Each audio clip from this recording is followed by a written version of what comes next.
Probably know, we are honored to have here as a guest. This is a featured guest speaker, Mr. Robert Martin, aka Uncle Bob.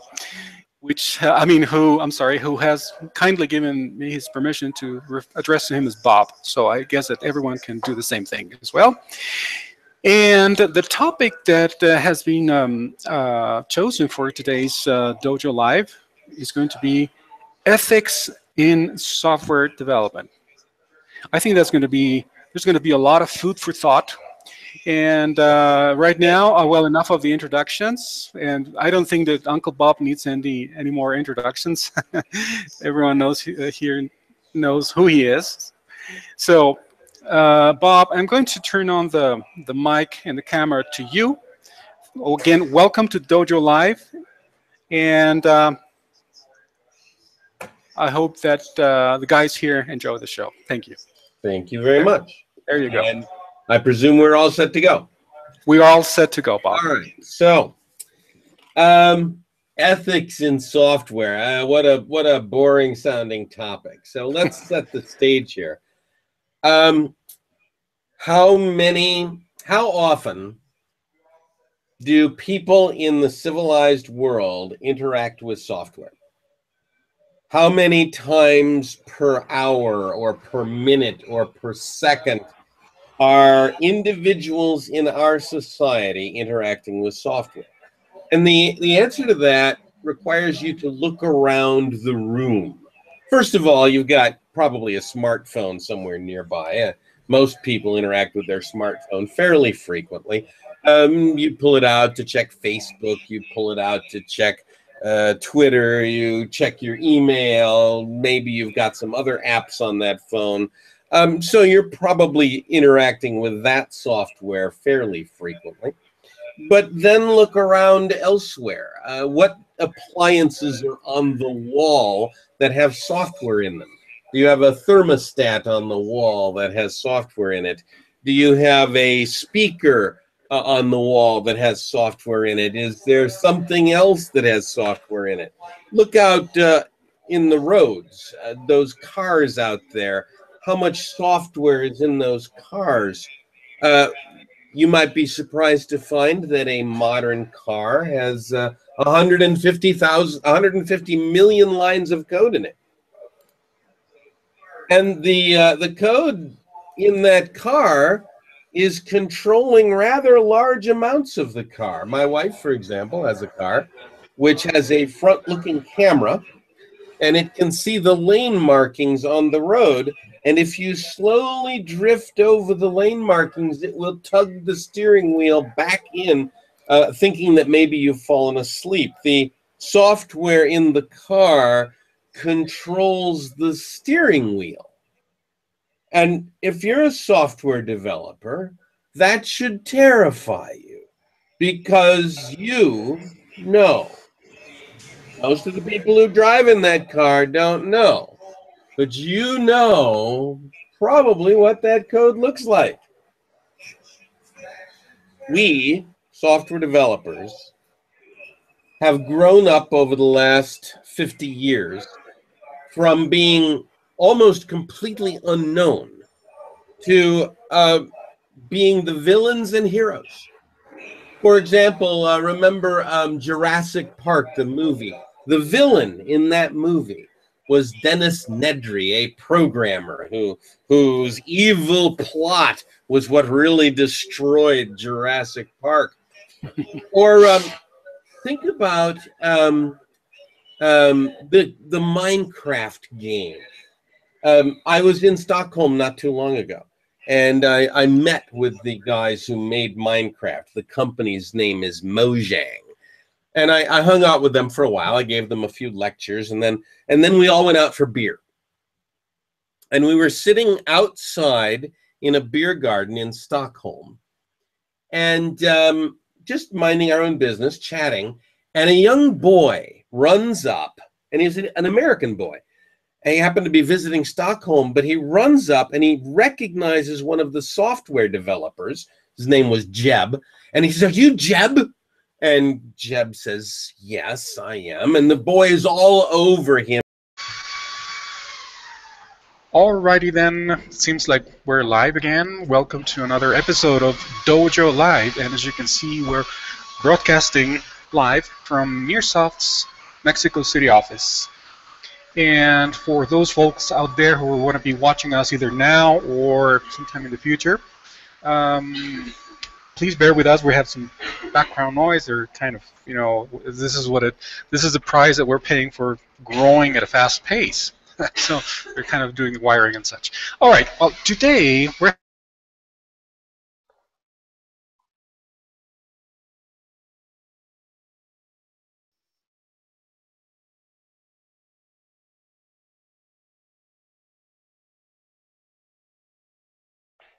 I think just Carlos that froze up here. Hey guys, yeah, I think we cannot listen him. Well, I just want to say thank you, John, for being here. It's an honor. I know you have been a developer for a couple of years. I know you recently started with your blog and talks. So why don't you please introduce yourself and talk about it? Sure. Yeah, thanks for having me. So yeah, I've been actually a software developer for about 15 years, I think, and then and recently, probably like in the last about 6 years ago, I started a blog called Simple Programmer. I had no idea that it would become my full-time career, and that's what I do now. Is I basically run Simple Programmer, and really, my focus is now really on helping developers to not just get better technically, but to really to develop all areas of their life, to become better rounded and to really enjoy their lives better. So I focus really now on self-development, on helping developers to just achieve what they want in all different areas of their life. And I love it. It's the most fun thing that I've ever done. And I do that through the blog, through YouTube, through podcasts, and however I can help. So. That's great. And today we will talk about learning anything quickly. So can you share us what you have in mind in that subject? Sure. So, I thought I'd probably, we can kind of open it up and I can answer any kind of questions. I've got sort of some strategies that I follow for learning quickly. I've got a course that I created on learning quickly. I've had to do it. Sorry about that. Oh. What did I tell you at the beginning? Hey, I might be kicked out. Sorry, John. I really apologize, but that's exactly what happened, I'm afraid. All right, so sorry, John, I interrupted you. No problem. But I guess you, Janet, and Yesenia, you were doing pretty well. So if I may, I'm just gonna continue with the introductions later because John has already started talking. So John, please talk to us about your chosen topic, which is going to be today how to learn anything quickly. John, please. Why did you decide on this particular topic? So go ahead. I'm sure that our viewers are going to be eager to listen to what you have to say. Go ahead, John. The mic's all yours. Well, sure. Yeah. So in my career, obviously as software developers, like the probably the most important skill I think today is to be able to learn quickly, right? Because everything is changing so rapidly. It's just amazing how fast technology it really moves at an exponential rate. And so I thought that'd be probably a good topic. I've had a lot of experience with this myself, just being a developer, but also I had a long year where I did about 34 Pluralsight courses in 1 year, and I had to learn a lot very quickly to be able to teach those things, to teach those courses and create those courses. Some of the information I knew, but obviously a lot of it I had to learn to be able to produce that much and to stay on schedule. So I've got some tips and some ideas. I figured I would share. We can kind of do this however would be most valuable to everyone here. Is I can talk about sort of the strategies I have. We can just you can ask me questions about it if you have questions about learning. However you guys want to do it is great with me. So. Actually, before we start with this, we're talking here about learning quickly, and I want to ask you, how quickly is quickly for you? Good question. Yeah, that is a good question. You know, it really depends. See, this is kind of an interesting, I think, topic to discuss because quickly is really defined by scope, right? And so what I mean by that is when someone says that I want to learn a topic, two people could say the same thing, that they want to learn the same thing, but one person has a very narrowly defined scope and one person has a very broad scope. So you know, one of the strategies in learning things quickly is really to narrow the scope down, to learn exactly what you need to learn and not any more and not any less. And so, you know, quickly for me, like I could probably learn a new programming language in probably about a week because I'm not going to learn every single aspect of it. I'm going to learn the 20% of that language that's going to give me 80% of the usage of it and know that I can look up stuff that I need on the way. Whereas, you know, if you try to learn 100% of a programming language, sure, it could take you a year or more to learn. So I think really, you know, when you talk about learning quickly, it's one of the key things is, you know, cutting out the unnecessary and really defining what is it that you're trying to learn. And a lot of times the way to figure that out is to figure out what are you trying to do, because when we learn, you know, we learn best when we are learning in order to fulfill some kind of purpose, to be able to do something. A lot of times someone will just try and learn something and they don't have a reason to learn it. They're just trying to absorb information. And when we operate that way, we don't know what to learn, so our scope becomes really large. And then also we don't retain information as well because we don't have something to apply it to. So yeah, so kind of a complicated answer to that to that simple question, but I think that's the important background because, you know, when you got to quantify it. When someone says quickly, you know, it really depends, like I said, mostly on scope than anything else, I think. Okay, thank you. Yeah. Nice. Excellent. I have a question following that, Pat. Do you allow me? Oh, Okay. yeah. Yeah. So being a little more specific, well, you know, these days there's a lot of information on internet, and we can learn anything or almost anything. So we need to learn the thing as fast as possible. So what do you think of these ideas? I don't know if you have read about it, of the 10,000 hours rule. That is the time that takes to learn something new, according to a famous book. Also, some people say that you need 10,000 hours to master something.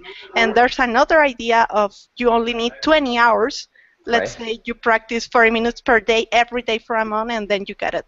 So agree, disagree? It depends of the new knowledge. What are your ideas? Yeah, I mean, those are really interesting topics. I've definitely heard of both of those, and you know, and I think it's again, it's sometimes when we use language to describe things, we're learning, you know, in learning something, we don't have a whole lot of different. We need more words, right, for learning, because it's not there's lots of different types of learning, and so like the 10,000 hour rule, you know, that's a good one, but that's really mastery, and I'm not even 100% convinced that that's necessary. I think it's like if you've done 10,000 hours of something, there's a pretty good chance that you've mastered it. And to me, mastery is really when something is more than in the mind, but it's in the body. So, you know, for example, when I drive a car, I don't think about driving a car. I don't think about the process of driving a car. You might say that I've mastered the ability to drive a car because I'm able to let I don't have to keep it in the forefront of my mind in order to do that. That operation just happens automatically, right? There's a lot of operations. Walking, right? We walk automatically. We've mastered walking. We don't have to really think about how to do that because it's so ingrained in us. So I think, you know, when we talk about learning things, and we talk about the 10,000 hours, it's really about those type of things where you could ingrain it into your nervous system, into where it's an automatic response. But it doesn't really apply to something like learning a programming language.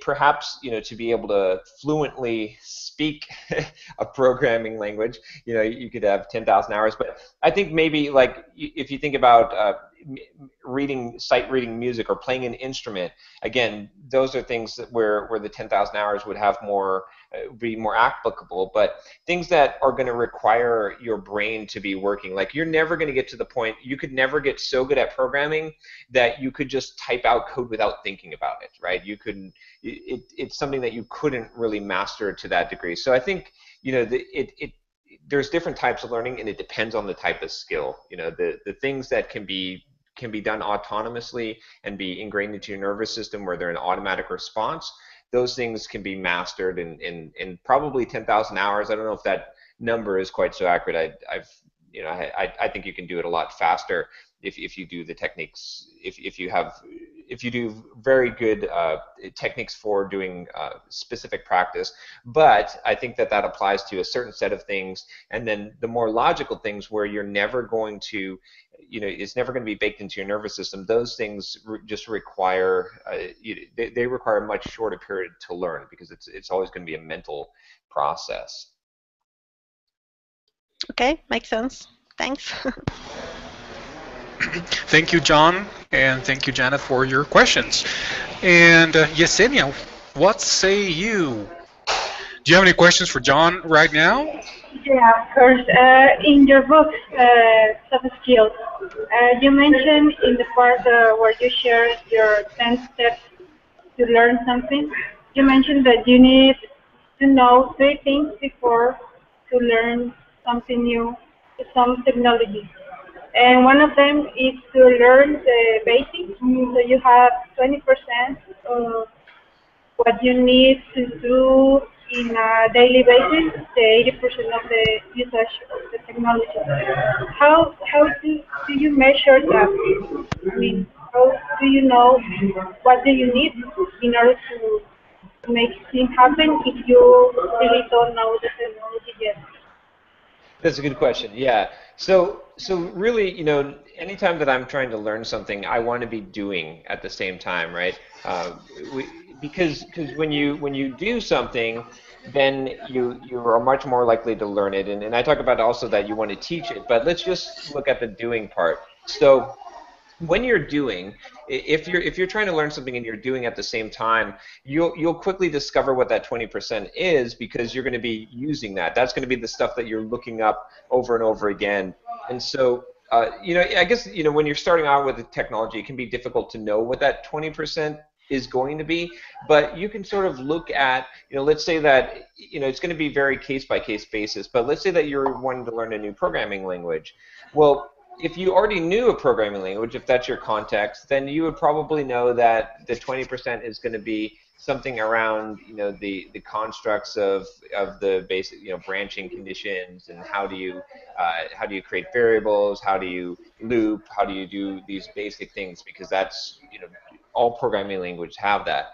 If you never had come into it at all, if you had no context, it's going to be a little bit harder. But you can look at code examples and you can see, well, what is being used, right? And that's, again, it's a very subjective thing, and it does depend on the context. But I would say that, you know, finding that 20% is going to be obvious, and it's not an exact thing, right? It's not going to be exactly 20%. It's a rough number, but it should be fairly obvious, because it's the things that you're repeating over and over again. And that's why doing is so important, because the only way you're going to know really what that 20% is if you're actually trying to implement something. If you have some goal in mind, you're trying to create something. If you're not trying to create anything, and then I just give you a book, and then you're supposed to guess what the 20% that is important, that's going to give you 80% of the results is, you have no idea. But if I say, hey, look, here's this book on JavaScript, and I want you to create an application that does this, or here's some exercises to do, you know, I want you to do this thing, then as you're trying to do that, and you're looking up information and you're solving your problems, you're quickly seeing, oh, okay, I actually need to know, this is the stuff that I need to know in order to do this, and it's going to be repeated enough that you'll have an idea of what you actually need to learn, because you know, ideally, again, with that 20%, the idea behind that is that the stuff that you use, the 20% that you use 80% of the time, is the stuff that you want to devote the cycles, you know, the time to actually learn and have in your head. But that other 80%, you just want to know about it so you can look it up, because it's a waste of time to memorize that kind of stuff. when we can easily look it up. But the stuff that you do every time, like for example, like in another context, another situation, knowing the denominations of coins. Pretty important, right? You don't have to know, how to do complex math, calculations and financial derivatives and all this stuff, but every single day you're going to look at the face value of coins, and so if you have to look it up every time, if you're like, oh, what is a quarter or a peso or whatever, whatever the denomination is, and you say, and you don't know it, that's going to be a problem. But if you know that, since you know that you're using it all the time, that has to be something that you memorize. So that's why I say that, and again, it's very contextual. It's very much you get a feel for it, but the only way to get a feel for it is by doing, because the more that you do, then you're like, oh, okay, I keep on repeating this thing, I keep on having to look it up, that's something I better learn. Yeah, and I think that have a relation with the course of yours, learning mistakes, because you mentioned that we waste a lot of time in books instead of doing things. I think that's related to find out the percentage you need to know in order to be able to learn that knowledge by doing. Exactly. Yeah. I think we tend to I think traditional education tend to make us afraid to fail a little bit. So we tend to want to know, we don't want to fail our way forward. And failing your way forward is really important, especially when learning something new and working with new technology, because you got to make mistakes and you learn from the mistakes and you go forward, rather than if you try to get it all perfect up front, then you end up reading books cover to cover and you don't know what's good and you don't know what's important, what you're supposed to learn, and you're going to make mistakes anyway. So it's better to feel your way through it and get to that point, especially today. Today we live in a world where at our fingertips we have Google and we have so much information. So I think it used to be maybe 50 years ago that someone would have to memorize a lot more information, that they would have to have that information at their hands, their kind of rote memorization, whereas today it's all about optimizing what you actually keep in, because you can't keep it all in your head. You've got so much space. You got to optimize what that is, and then know how to look up the other information. The more valuable skill is being able to find information and be able to use that when you need it. There you have it, Yesenia. Do you have any other questions? Thank you, John. Do you have any other questions for John? Before I interrupt everyone, so that I can throw in a little ad here. Well, it will be related with your answer to last answer. What are the most learning barriers, the most hard learning barriers that you have, and how do you get through them? You said the most difficult learning barriers, like learning barrier? You mean learning barriers? Yeah, that. Oh, okay. A little parenthesis, Yesenia. If you could get your mic a little closer to your mouth, maybe that would help, because there's some background noise filtering in. Thank you. Now? I think it is. So let's give it a try. So okay, learning barriers. So there you have it, John. So, I think probably the biggest learning barrier is, and I stumble on this one all the time, even still, is not believing that I can do it. Is not being able to see myself as, I think whenever I pick up something new, I tend to think it seems so hard, and I seem so far away from it. And I forget about all the things that I am a master at now that I learned that I didn't know anything about, and I had no idea how to learn about it. So I think it's, and it comes from the fear of the unknown. We're all, actually we can't fear anything we know. We fear what we don't know, right? And so when we don't know what it is we don't know, when we don't know, what the steps are exactly to learn something, we tend to fear that. And so I think that's the biggest barrier, and that's the barrier that stops a lot of people from learning, because a lot of people think, oh, well, I can't do that. I can't become, good at this. I can't learn this particular technology or or programming language, and so they have a disbelief in it, and so they don't actually give it their effort, or they don't try as hard as they can. Instead, you know, and the way to really overcome that barrier is to look at things that you can do that other people would be amazed that you can do, right? That or things that you would be amazed that you could do today. You know, there's plenty of those things. I look at a lot of the things, you know, at one point in time, I said I had no idea how you could possibly create a business online, and it just terrified me. I had no, you know, concept of how to do it, and now I'm doing it. Now I'm having success at it, and so that when I look back and I think about that, I say, wow, well, what can't I conquer? What can't I learn? If I could learn this, and this is, you know, at least in my mind at that time, it seemed so complicated. Now it seems so simple. That's a good reminder. Is, you know, you just check yourself and say, what are the things that were really hard, but now they're so simple to me, and whatever I'm trying to tackle now, whatever that thing I'm trying to learn now is, it's the same way. In 30 days, in 60 days, or whatever it is, a year from now, I'm going to look back and I'm going to think how simple this is, you know, and that's really the truth for most things. So. Thank you, John. There you have it, Yesenia. Thank you again, John, for your response.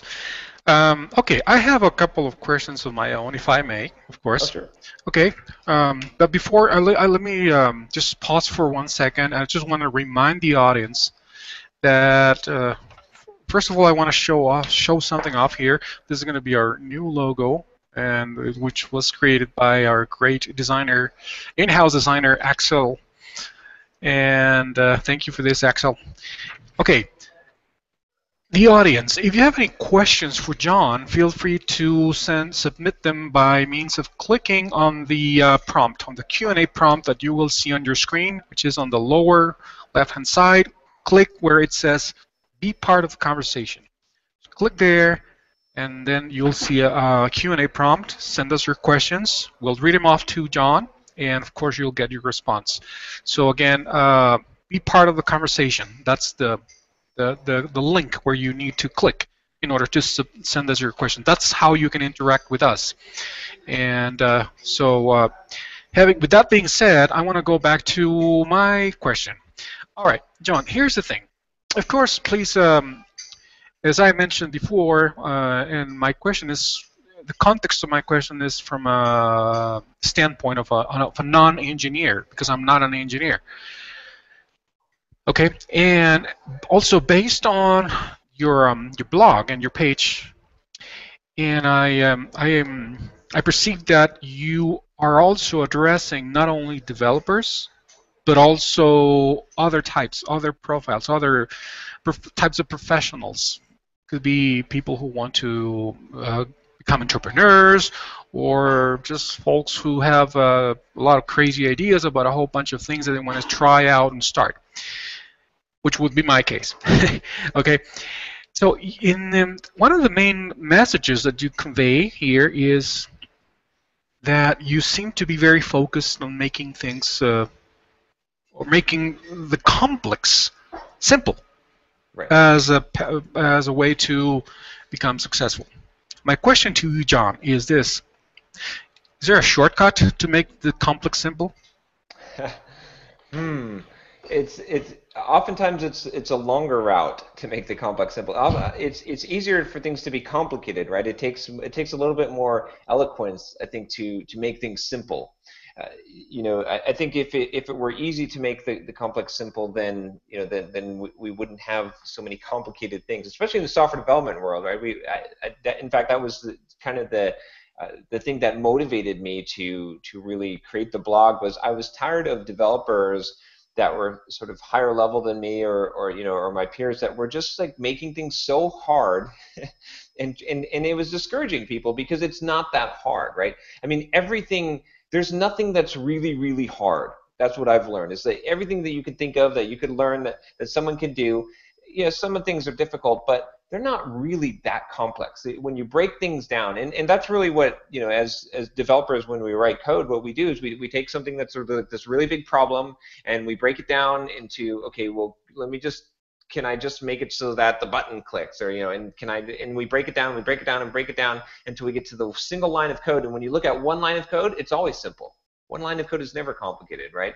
And so, but life is like that too, you know, because when we take our problems and we break them down and we say, you know, what is this really composed of? You know, it's this, this, and this, and each one of those steps is simple, but it is, you know, it does take some time. It takes a little bit more thought to take something and condense it down and see what is the essence of this, and you know, how can I explain this in a way that's an analogy that someone's going to instantly understand, rather than making something very, very complicated.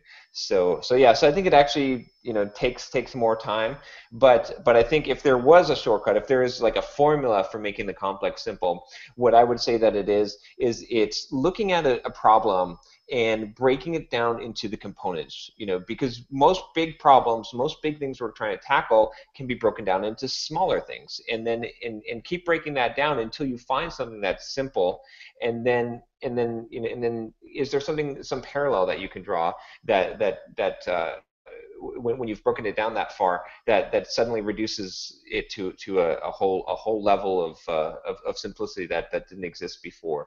A lot of problems, when we break them down, we find that, oh, it's actually there's this real simple, clear-cut solution here, but when we look at it as this big problem, we don't see that. But once we break it down, then we can see things a little bit clearer. Does it apply to software development as well? Yes, yeah, definitely. I mean, one of the biggest struggles I think that most beginning software developers have is that they don't have this skill yet. They don't know, they see a big problem and they look at it as the big problem. They don't look at it as what are the, you know, how can I decompose this into simple steps that can, and can I do all those steps? Because you don't need a very big toolbox to be able to do just about anything in programming, right? In software development, you only need a very few simple constructs. In fact, if we break things all the way down to the lowest level, it's just zeros and ones. It's either on or off. That's all it is. But you know, this or that. It's just a binary choice, but we have to break things down to that level. So it's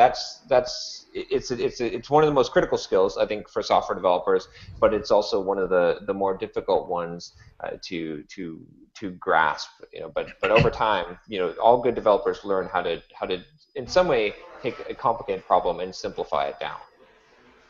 Okay, well, yeah, that makes a lot of sense, by the way. Okay, one more, if I may, and I want to remind the audience that today we're talking about how to learn anything quickly and everything that it comprises. We're talking about a whole bunch of stuff regarding how to learn anything quickly, both on the software development side and also in other areas. Okay, I have one more final question of my own, and then we'll move on to the audience's questions. John, let's just picture this, a hypothetical situation. Let's say that, and then you'll see where I'm coming from when I ask you this question. Okay. Let's hypothetically, let's suppose that you have two celebrities sitting in front of each other. Let's say you have Uncle Bob, and then you have Arnold Schwarzenegger. Okay. What can developers learn from Arnold Schwarzenegger that cannot learn from Uncle Bob, and vice versa? That's an interesting question. Well, you know, I mean. Well, you talk about it. Yeah. I mean, definitely one of the things, you know, I'm a big fan of Arnold, and one of the things that I learned from him that he's really taught me is the power of believing, you know, in things that might seem impossible. When you look at his story, I saw this short that he did on ESPN, like this 30-minute clip on just like on his philosophy in life. And you know, he did a lot of impossible things. He at one point said that, you know, he had this really heavy accent, and he was going to go to America, and he was going to become a film star, and everyone laughed at him. But he believed this, and he believed that he was going to become, you know, have the best physique in the world, and he believed all these things. And he went and he made them happen because he believed them.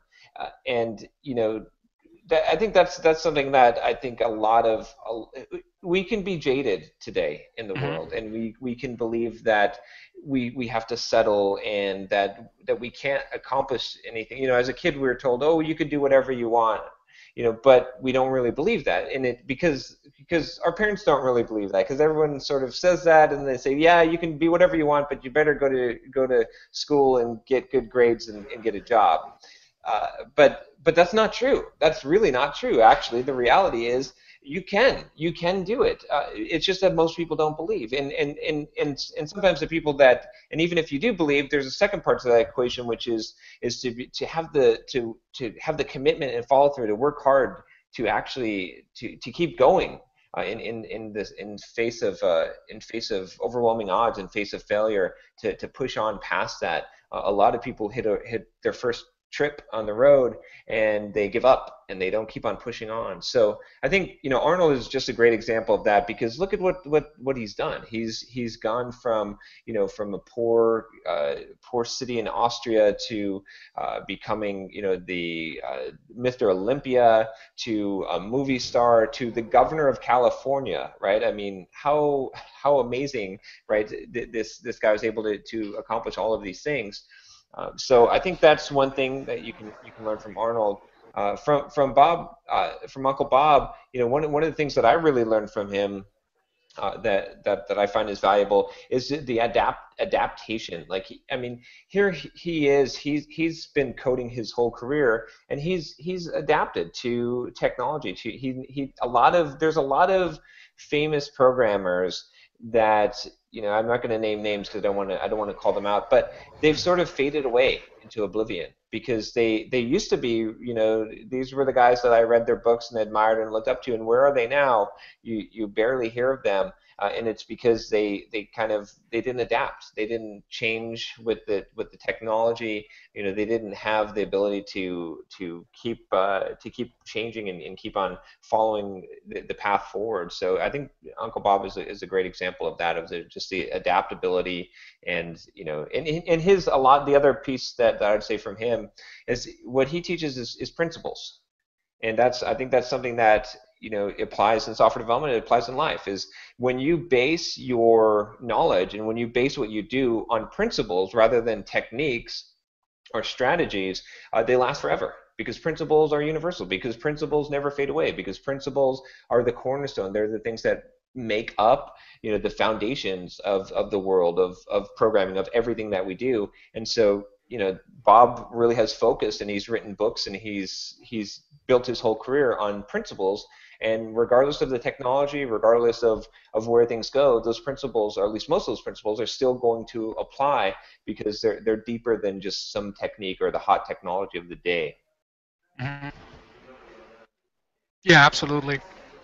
You know, John, as I was listening to you, let me back to the Arnold Schwarzenegger example. And by the way, for the audience out there, the reason why I mentioned Arnold Schwarzenegger is because this is a piece that was created also by John here in his blog Simple Programmer, which is called What Software Developers Can Learn from Arnold Schwarzenegger, which I encourage you to take a peek at right on his blog, simpleprogrammer.com. Oh, actually, can I interrupt you for 1 second? Oh, yeah, please, yeah. So I actually did not write that piece. That's a guest poster on my by Saeed Gaston. Saeed Gaston. Yeah, I'm sorry. Yeah. Please, audience, my apologies. For some reason, I'm sorry, John. I'm sorry. Please forgive me for that. It's fine. Both me and him are both fans of Arnold, so, you know, I'm glad to guest post. Yeah.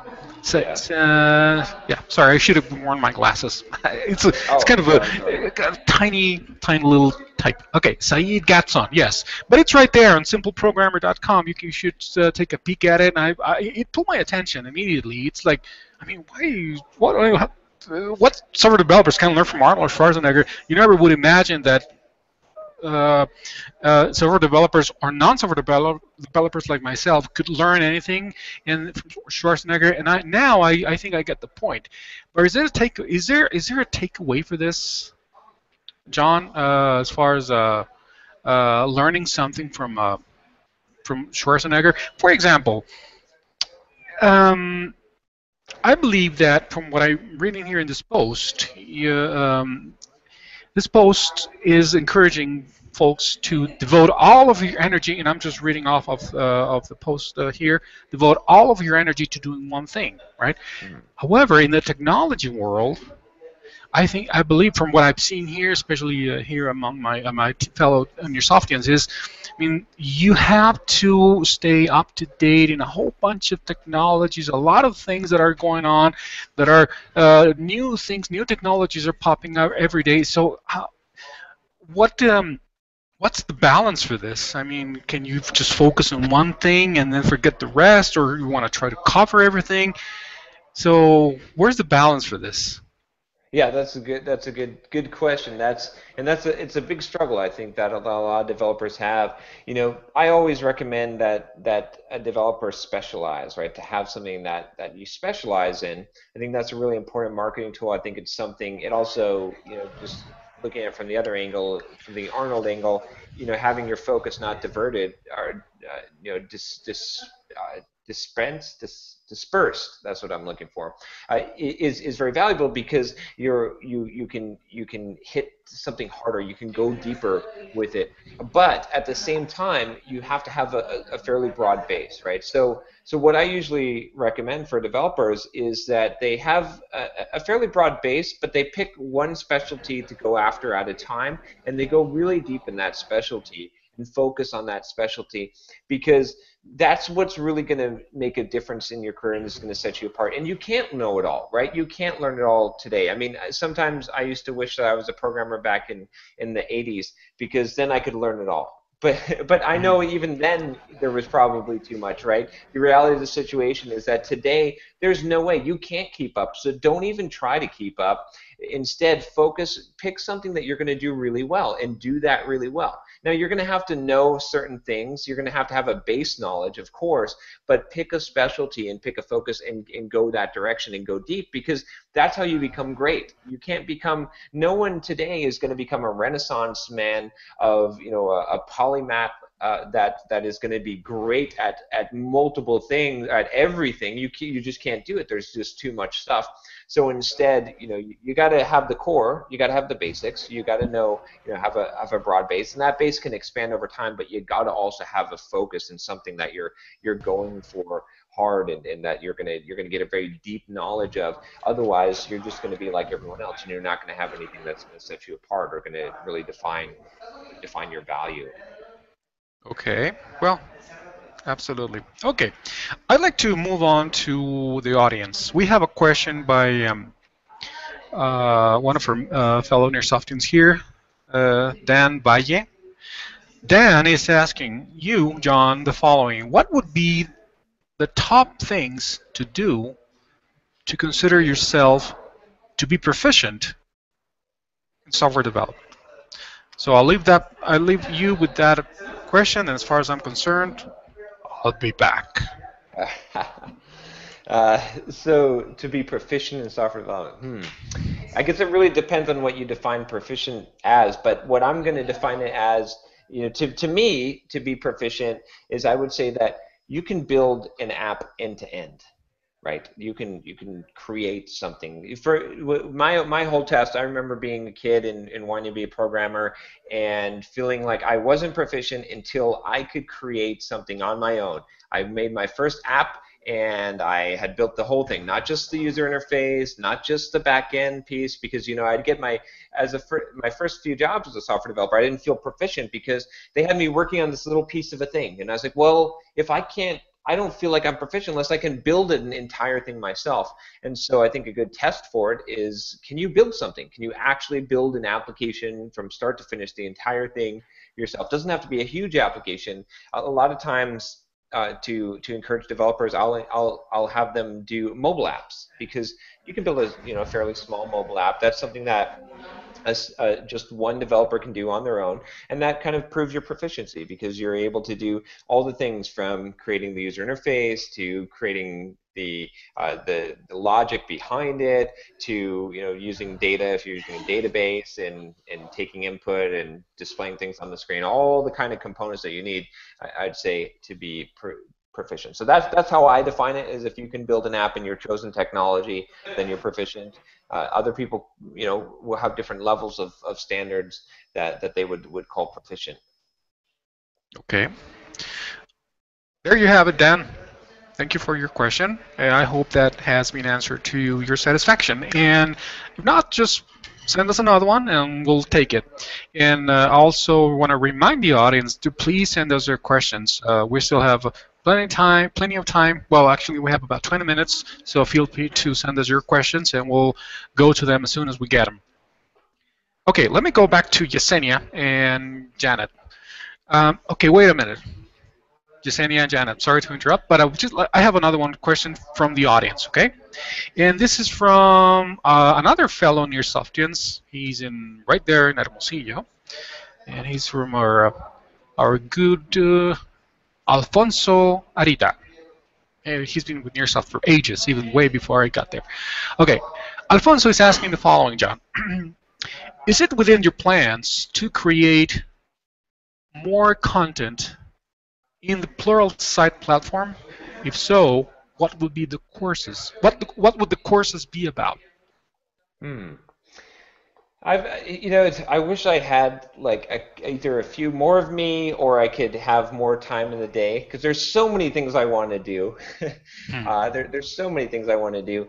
At this point, I sort of have come to this point where I have to decide what is the best use of my time. Like what is. And really, I know this might sound a little bit cheesy, but we could be cheesy, right? You put on Arnold glasses over there. Talk about cheesy. Well, I love cheesy, but okay. But I think, what is my unique gift that I can bring? How can I provide the most value? And at first, I thought it was producing technical content, and maybe it was. But I don't think that's what it is anymore. As I find deeper, as I find what really is the value that I bring, I think it's in the non-technical content. I think it's in bringing, the more holistic approach to software developers, to helping them to succeed in other areas of their life and to achieve what they want to achieve. So with that, the reason why I say that is because I don't know. I mean, maybe I will end up creating more technical content for Pluralsight, but right now I've got so much to do in this space. There's so many things that I feel like I can help with, and that I feel passionate about doing, that I'm not. It's not on my radar to do that. If I do create another Pluralsight course in the near future, it would probably actually be one that sort of mirrored my soft skills book, where I go over some of the soft skills. I also, to caveat that a little bit more, I feel like there's a lot of knowledge out there, technical knowledge. I don't feel like we're lacking in training. Maybe not all the training is the best training, but if you want to learn a programming language or learn some technology today, there's a lot of resources. It's not like how it was, 10 years ago when it was scarce and it was very difficult. So I feel like what there isn't out there right now is for software developers to say, well, how can I advance my career better? How can I get along with management better? How can I, achieve my goals? How can I be more productive? All these other aspects of life that sometimes we can neglect as developers, as engineers, because we're so focused on the code, on accomplishing things, and all these other things fall away. So that's where my focus really is, and that's where I feel like I can provide the greatest contribution. So that's, at least right now, that's where I see myself going. Excellent. Alrighty then. Thank you again, John, for your response. And okay, Janet, I believe that you have a little something for us from the audience, right? Janet? That's right. All right, go ahead. Thanks. We have a question from Pedro Rojas. He's a software developer at Nearsoft. And the question is, what to do when you have to learn a lot of stuff and you have a deadline very soon? And also, if you could give us a couple of advices. Sure. You just have to have a lot of caffeine and not sleep. Agree. That shouldn't be a problem here in Nearsoft. No. When you have a deadline and you have to learn a lot of things, is you've got to focus on what's important. Again, this comes down to, you know, a lot of people, they want to learn something, they grab a book and they want to read that book. That's not how you do it. You got to figure out what do you actually need to know, and you got to work backwards. You got to say, what do I want to accomplish? And from what do I want to accomplish, that's how I know what I need to know. Is I need to know enough to accomplish that thing. You know, you can't. I think of it this way, right? When you fly in an airplane, you get nowadays you don't. Do you even get one carry-on? Well, you get a carry-on, right? You bring your bag, right? You can only put so much in that bag. You can't prepare for every situation. You can't bring everything. You got to bring what's essential, what's necessary for that trip. If you and sometimes, you know, when we approach learning, a lot of developers are like, well, what if I need to know this? What if I need to know that? And they're packing their bag. They have they have 5 suitcases full of stuff that they want to bring with them for this small trip. You got to be smart enough to say, okay, what is essential? What do I actually need? What am I actually going to use? And that's where it comes to, you know, what am I trying to do? Because that's going to tell you what you actually need to use, and that's the tools that you're going to bring. That's how you're going to know how to pack your carry-on, and you bring that. So that's how you apply it, you know, to learning. Is you say, you know, we can't. There's no magic. There's no like secret that's going to just make it so that you can learn all this stuff. You know, the biggest thing that's going to give you the biggest bang for the buck is to narrow it down, to go back to, you know, what I was saying at the beginning, which is to reduce that scope down to what is it that you actually need to learn. You know, what is it that you can look up easily? You don't need to learn that stuff, right? And figuring that out, and not trying to account for every single thing, and being okay with having an incomplete knowledge. Right? It's scary to have an incomplete knowledge, to say, well, I don't know what I would do in that situation. But trust yourself. You'll figure it out. You can do just-in-time learning.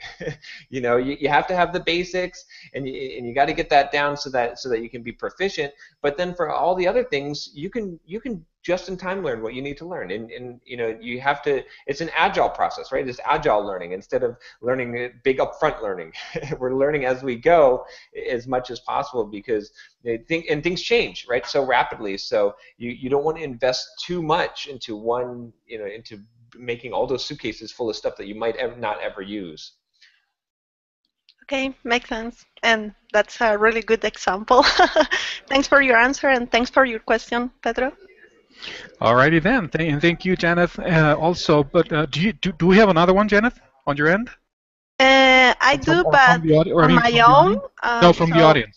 No, I'm done. So okay. Go ahead. Okay, we still have a few minutes left. I just want to make clarify that we still have 2 questions from the audience. So if it's okay, unless Yesenia, if you have any other questions on your own, then I'd like to. Do you have one, or can we move on to the? I have one related to what John was saying before about you want to do a lot of things and you wish you have more time. So we live in this busy world, and we always have things to learn, especially as developers. How do you achieve work-life balance? I love that question. So, I'm a little bit of a heretic on this one, but I believe that the best way to achieve work-life balance is to not draw the line so distinct. I think it's a false dichotomy that we've created, that there's work and there's life. We can't live for the weekends, right? So many people live for the weekends. They go and they do their job, and maybe even if they like their job, but then they can't wait to get home, and then they can. And some people fall into this where they're like, okay, well, I just got to make it to lunchtime, and then I get my lunch break, and that's the fun part of my day, and then I got to make it, so many more hours, and then they get to go home and I get to watch TV, and that's me time.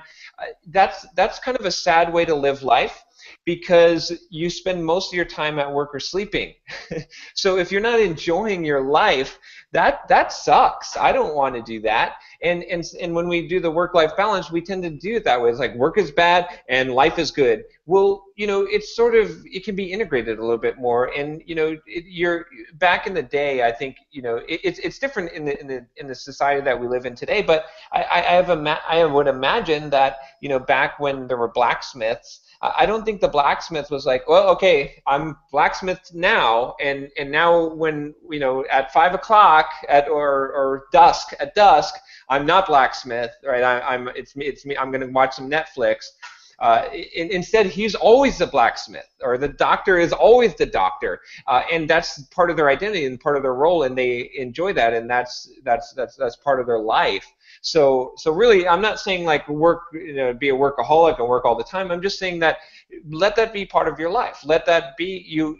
You should enjoy it, you know, and you can have fun. That can be fun as well, doing work and being at work, and because that's if you make it more part of you and more part of what you're about, instead of trying to draw that line, then you know, then it becomes more fun, and it becomes every moment can become enjoyable instead of just the moments when you get home or the weekends. So yeah, that's my answer for that one.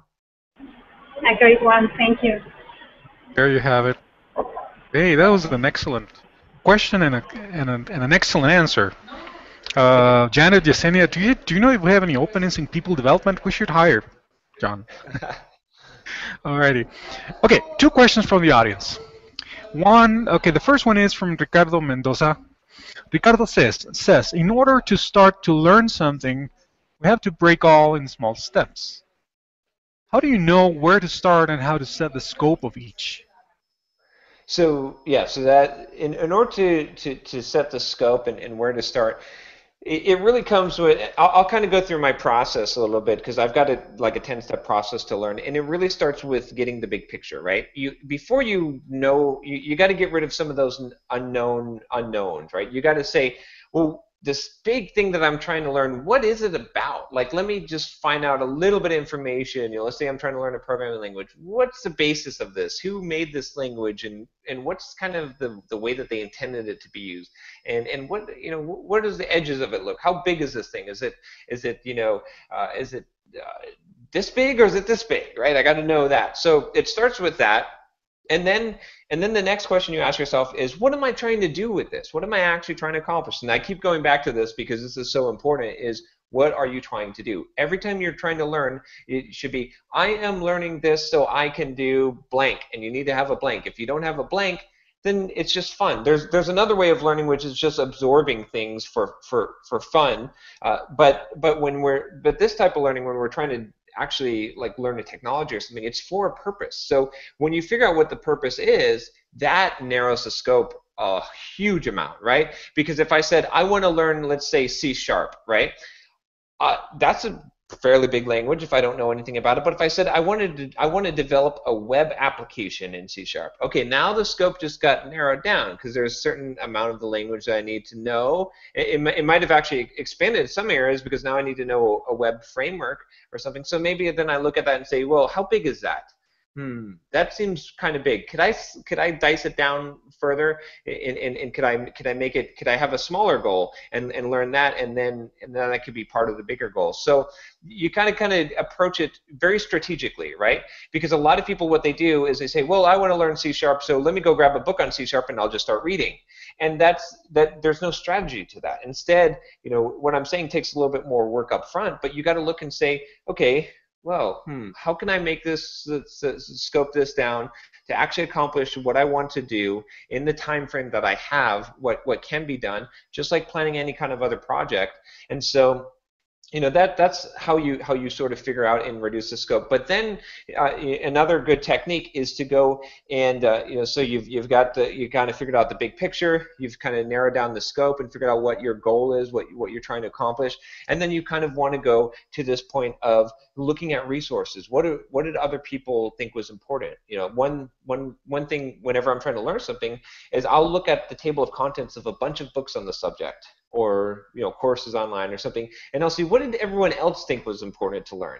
And that's a really good way to know what the basics are, what the key, that 20% we talked about earlier is, and that can kind of give you some steps. It doesn't mean that you follow it perfectly, but if there's 10 books on the subject and, you know, 5 of those books have the same exact sequence of steps to learn particular thing, then that's probably a good indicator that those are probably important things that you need to learn, and probably in that order, because 5 different people chose to write about the same way, unless they copied each other, right? So that's really the thing, and it's a bit of an art. Like the more that you do this, most people aren't used to actively like strategizing about how to learn something. Like I said, most people, they just say, I want to learn this thing, so they go grab a book or they go watch a tutorial on the thing, instead of actually thinking about how to scope it down and how to figure out what to learn and what steps that I need to learn it in. And again, it's something that's very subjective to what you're learning, but I do feel like if you take the time to do that, it will become it becomes fairly obvious in most cases in what the step. It's just that most people haven't actually taken the time to do that, and it's a little bit awkward at first. But once you get used to it, I was honestly getting to the point when I was doing Pluralsight courses where I would learn. I would flip around a course from knowing nothing about a technology to having a recorded, edited, finished 3-hour course on that subject in 2 weeks' time. And I got a system in place, and I know it's repeatable, and I know anyone can do it, because I know it's something that you can get good at, because I did it, because I got good at it, because I was able to then go take a technology, figure out, okay, what do I actually need to learn to accomplish what I'm trying to accomplish with this, and what are the steps, and breaking it down and strategizing ahead of time, because I was on the deadline. I had to do it in that time frame. So I would say, the big message here is just take the time up front to plan it out. If you plan it out, you're gonna know what to do. So. Oh, okay. Sorry, I was on mute. Thank you again, John. John, a quick question. You tell me how we're doing with your time and your availability, because number one, we still have a few minutes left, but we would either need to choose either between, if you have the time, we can stretch it a little bit, but we have 2 more questions from the audience. But I'd like to leave some time for you to talk about, I think you were going to share something with our audience today, right? So some links and some other material that you're working on. So do we have time for that, or would you like me to send you the questions and then we can take care of them later, or publish them on our website? How would you like to go about this? Do you have time for this? Oh sure, yeah. I'm happy to give some more time. Okay, great. Yeah, it'll be just a couple more minutes, because we have 2 more questions from the audience, and let's go ahead and do the first one. This one is from our fellow Nearsoftian, Isaac Cepeda. He's in Hermosillo too, and Isaac says, "What was the most difficult, or hard, or the more time-consuming Pluralsight course you did, and why?" God, I'm gonna actually have to look at my courses to figure that out. I'm trying to think what was the most difficult one. That's a good question. Okay, so I know what was probably the most time-consuming one. What's the most difficult though? Well, I could tell you what the most time-consuming one was for sure. Sure. I did this course on building your first game for Android and the PC using Java, and for that one, I basically wrote a script. I made it into a game itself, so it's a little. I did different voices, and I recorded other people doing different voices and different characters, and I made it into like a story. The whole course is sort of a story, and you're playing through this game as you're learning how to create a game. And so that one definitely took the longest amount of time, a disproportionate amount of time to the value it produced for me, but it was fun. I had a lot of fun with it. So that one, putting that level of production in there took a lot more time. Excellent. Isaac, there you have it, sir. And one more by Ivan Rascon. Ivan asks you, he says, we have more information that we can learn in our entire life. Keeping this in mind, what do you recommend to get specialized in a few topics or learn all about the interesting programming knowledge that exists? I mean, what should we learn quickly? Okay, so this goes back to, so you should have a specialization for yourself, right? Just for marketing purposes so that you have value, and you should definitely pick something, it doesn't matter what it is, but learn it deeply, because that's valuable. But when we talk about in general, like, so I want to learn things that are, again, going back to what I talked about with Bob Martin, principles, because those things are timeless, right? These are the things, writing good code. I spent a lot of time learning how to write good code.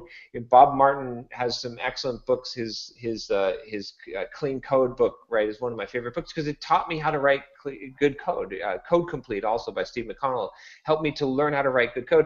And that I've used those skills that I learned in 10 different programming languages, right? Because that's where, that time that I spent learning that, it never gets dated. It's always going to be valuable, no matter what new programming languages come out.